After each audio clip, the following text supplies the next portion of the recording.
Number 10, Attack the Block. I knew next to nothing about this movie going in and was really, really happy about it after it was all over. They did a fantastic job and the whole thing was just enjoyable from start to finish. Very unique movie and worth your time to check out. Number 9, Paul. The reason why Paul works is kind of the same reason why Shaun of the Dead worked. The script was so freaking good. It was clever, it was funny, the dialogue didn't beat you over the head with jokes, the jokes were very natural, they flowed really well, and most of all, unlike some other pieces of shit, the references that they threw in there were right. They didn't fuck up, they did their research, and the thing is, Simon Pegg and Nick Frost are a couple of fucking geeks. They knew their shit. The whole thing was so genuine, it was a love letter to geeks, and it was fantastic. I identified with it so much. I really loved it. Number 8, Tucker and Dale vs. Evil. As far as I'm concerned, Tucker and Dale vs. Evil is on par with Shaun of the Dead as far as horror comedies. It was hysterical. The writing was perfect. I had never seen a movie like it before. I thought that the idea, the concept, everything was done perfectly. Number 7, X-Men First Class. While initially I was worried that they were rebooting the X-Men, I thought maybe it was too hasty of a decision, but the end result was outstanding. It was better than I ever would have imagined it was going to be. I thought all the actors were excellent, but Kevin Bacon was phenomenal as a villain. I wouldn't be surprised if all of a sudden he started playing more villainous roles. He was unbelievably good. I had a lot of faith in Matthew Vaughn as director because he did one of my all-time favorite movies, Layer Cake, and the writing in that was impeccable and the directing in that was just incredible, and if you haven't seen that one, you need to go watch that immediately. Bryan Singer's 2 X-Men movies were excellent, but this was just a whole other league. It was something else entirely. Incredible freaking movie. Number 6, Rare Exports. Rare Exports is one of those movies where on paper it sounds ridiculous. The basic gist of it was that Santa Claus is real, but he is the baddest motherfucker that you do not want to mess with. There was some really funny moments in the film, but for the most part, it had this heavy foreboding feeling. And it's not something that you would have expected. I actually thought it was going to be a little bit more humorous, but it ended up being creepy. Number 5, Red State. I'm a major fan of Kevin Smith, so when I heard that he was going to be doing a horror film, I was really excited. I kind of expected it to have a little bit more humor mixed in, mostly because, Kevin Smith is known for his comedies. But the movie itself is not funny, and I don't mean that in a bad way, I mean that in a good way. The characters in the movie were not one-dimensional at all. They were fleshed out, and Michael Parks as Aben Cooper was fan-fucking-tastic. He's one of those guys that he was a villain and you hated him, but you loved him at the same time because he was such a good villain. John Goodman was incredible. I know it wasn't well received in theaters, but Kevin Smith has such a cult following, and as much as I would love him to go back to do another comedy, I really hope he does some more horror films because this was fantastic. Number 4, Hobo with a Shotgun. When you hear the title, you immediately know what the movie's going to be. And yet, you watch the movie, and it's not what you had in your head at all. It's better. Here you had this movie that was essentially an homage to 70s grindhouse flicks. It was really violent and bloody, and everybody shot geysers of blood everywhere. It was almost up there with the Tokyo Shock movies as far as, arterial spray. Rutger Hauer blew me away. He reminded me of why I love the guy in the first place. You identified with him, and you felt bad for him. So as he's carving this path of destruction across this town, you are just rooting for him the entire way. Number 3, Bereavement. Bereavement's one of those movies that is so unbelievably good, it makes me sad. Sad because the director, Stephen Mena, doesn't get the recognition that he deserves. A little bit of backstory, Bereavement is the prequel to the movie Malevolence.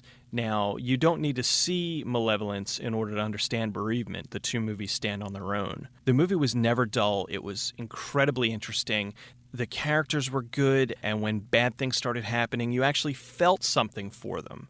Alexandra Daddario was beautiful, and she did an amazing job in this. Michael Biehn was off the hook. He was so good. The story was nowhere near your typical horror movie, and it's depressing that the majority of you probably have never even heard of this movie.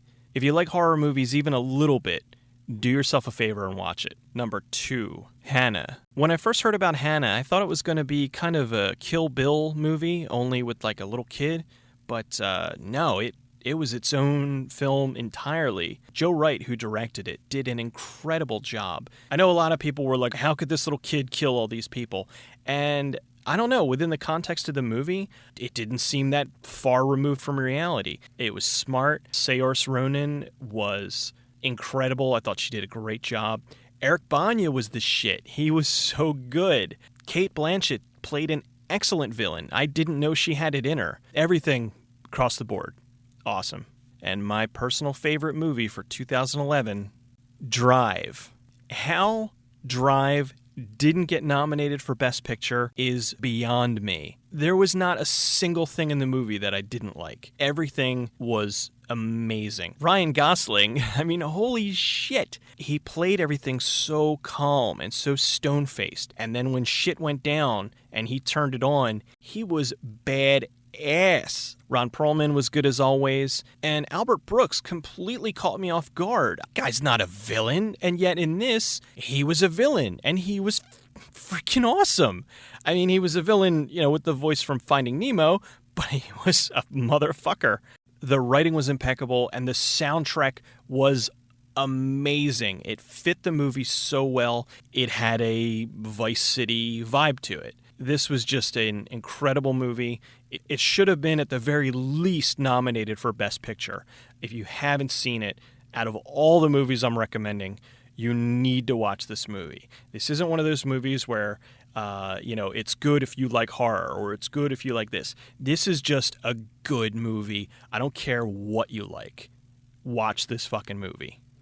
All right, so that was my 10 favorite movies of the year. What about honorable mentions? Drive Angry. Nicolas Cage was at his most Nicolas Cageian. Amber Heard was hot, as always, and she was really good. Battle Los Angeles, not the Battle of Los Angeles Asylum version. No, Battle Los Angeles. Excellent alien invasion movie. I liked Thor a lot. Captain America was very good. I enjoyed that way more than I thought I would. Rise of the Planet of the Apes was great. I did not expect that to be as good as it was. Final Destination 5, they completely redeemed themselves from 4. I mean, not that I hated 4, but 4 was definitely the weakest of the series. But 5 was outstanding. Human Centipede 2, I didn't like nearly as much as I liked the first one. Tom Six, I gotta give him credit for making a movie that pushed some boundaries. He made me feel uncomfortable, and I'm so desensitized that I didn't know that was even possible anymore. So, kudos. Insidious was good. Insidious would have made it onto the top 10 if it managed to keep the intensity of the first half. I thought that the first half was amazing, and it got a little silly on the back end, but still an excellent movie, and I'm looking forward to the sequel of that. Troll Hunter was another found footage movie, but the whole concept behind it was unique and entertaining as hell. When I heard about Birdemic, I knew that this was a movie I had to watch. This is a movie that I knew nothing about, really. I heard it was terrible, and whenever I hear a movie is terrible, I know that I have to see it, but it has to be that right magical kind of terrible. I'm not talking Transformers 2 terrible. I'm talking Manos: The Hands of Fate terrible. I laughed my fucking ass off at Birdemic. It's this perfect storm of terribleness. The acting is bad. The scenes drag on for too long. The CGI is horrible. The story's stupid. The audio in it is abysmal. But I've seen the movie 5 times now already. If you find garbage hysterical, then absolutely positively rent Birdemic and watch it if you haven't already. I almost seriously wanted to give it my number 1 spot, but I couldn't in good conscience because it's not the kind of movie that you recommend. It's a kind of movie where I know 20 years from now I'm going to be watching it and I'm still going to be laughing at it because it's so bad. It fails in every way possible, but it's hysterical. It's one of the funniest unintentional comedies ever in the history of ever. All right, how about worst of the year? The Roommate was dog shit. It was a loose adaptation of Single White Female done for the teen and tween crowd. How do you make a movie with Leighton Meester, Minka Kelly, and Alison Michalka's amazing midsection? And it's dull. It's stupid. It's boring.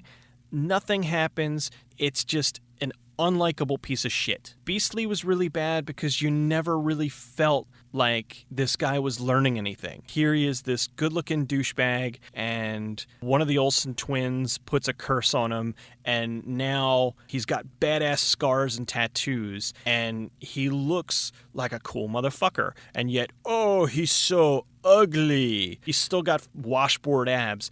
She should have put a curse on him and made him look like a fat guy and make him sweaty and give him like a speech impediment or something. And now he has to overcome this and get a girl to fall in love with him for his real true personality. No, he's still got the same shit personality and he's still got all of his money. So all he had to do was convince Vanessa Hudgens to fall in love with him. What? That was the other thing. Vanessa Hudgens was supposed to be like the gawky ugly girl. She is an 11. She's gorgeous. And here's this douchebag who he gets a minor inconvenience for a little while and ends up with Vanessa fucking Hudgens. For worst movie of the year, though, I'd probably have to go with Red Riding Hood. Red Riding Hood was garbage. The aesthetics of it were really pleasing. It was a pretty movie. The colors that they used against the white backgrounds were beautiful. I tried to even watch it and just make fun of it, but it was terrible. It was hard to even make fun of because nothing happened. There was just a lot of nothing. There was groups of people dancing. Googly-eyed Amanda Seyfried was stunning. Is in love with this guy who may or may not be the big bad wolf, and the big bad wolf can talk to her telepathically, and of course he talks like this. Then Gary Oldman shows up, and then she goes to grandmother's house, and the end. And it was a lot of nothing. They were trying to create a whole different Twilight, and it might actually be worse than Twilight. I don't know. I've only seen it once, and I can't bring myself to watch it again because it was just so fucking stupid. All right, well, that's my list for 2011, and 2012 is off to a pretty good start, and so I'm hoping that it doesn't disappoint. And all right, I'll see you all next time.